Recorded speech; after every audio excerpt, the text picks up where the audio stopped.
Hello viewers, راځئ چې زده کړو meaning, example, synonyms او antonyms of move.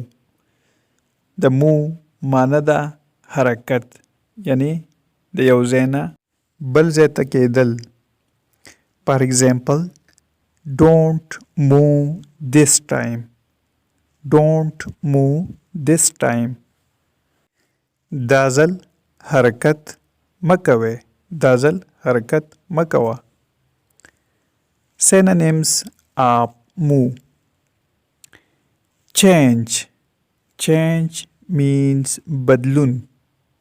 Progress. پرمختګ. Propose means وړاندیز. Advance means پرمختګ.